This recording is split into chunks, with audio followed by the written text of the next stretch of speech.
In this video, let's learn the structure of human eye from the chapter Human Eye and the Colourful World. We have learned that objects are visible to us when light reflects from their surfaces. This reflected light enters our eyes and we see that object. What happens inside the human eye when light rays enter it? Let's learn. The human eye is roughly spherical in shape. The outermost layer of the eye is called cornea. It is white in color and transparent. As the cornea is transparent, it allows the light to pass through it. In fact, most of the refraction of light rays happen at cornea. Cornea also protects the inner part of the eye and doesn't allow any foreign particles to enter into the eye.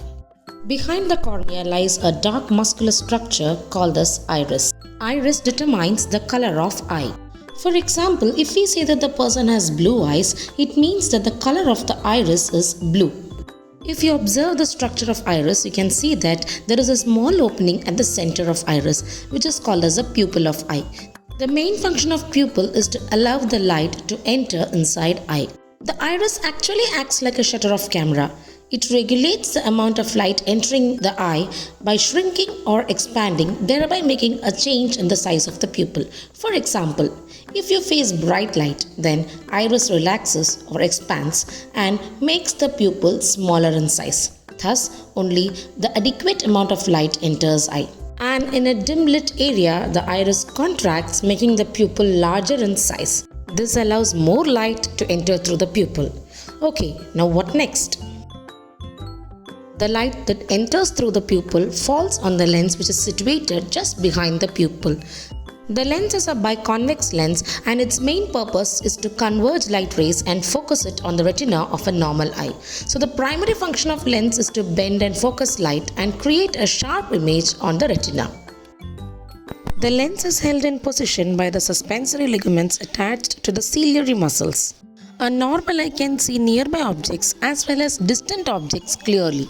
But we know that the distance between lens and retina remains fixed.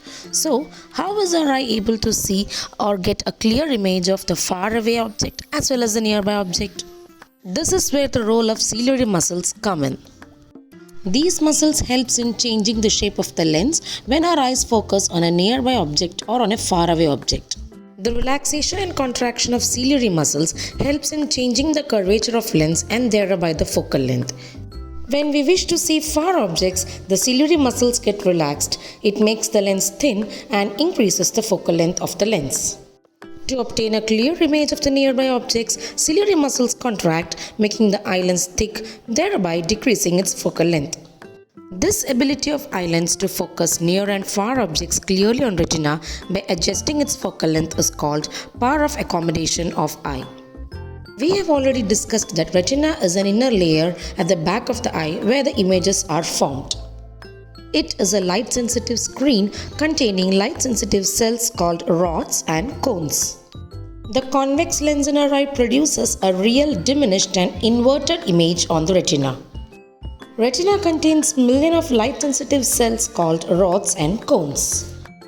Cone cells are sensitive to bright light. They also help us in identifying the colors. Whereas rod cells are responsible for the intensity of light and these are sensitive only in dim light. A bundle of nerves originating from the brain and entering the eyeball from the posterior side is called optic nerves. Its function is to carry electrical signals to brain.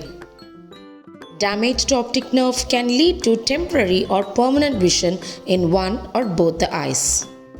These are the important parts of eye that we need to understand. Now let's do a quick recap of the entire video.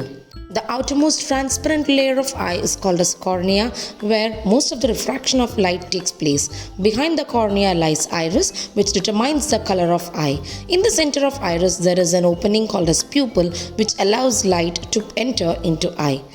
The biconvex lens present behind the pupil converges light rays and creates an image on the retina, which is the innermost layer of eye. Retina contains some light-sensitive cells called cones and rods. The image formed here is real, inverted and diminished. Optic nerves sends electrical signals from brain to eye and vice versa. That was the end of this video. If you like this video, hit the like button, share the video among your friends and family, subscribe to the channel for more videos of class 9 and 10 physics and chemistry.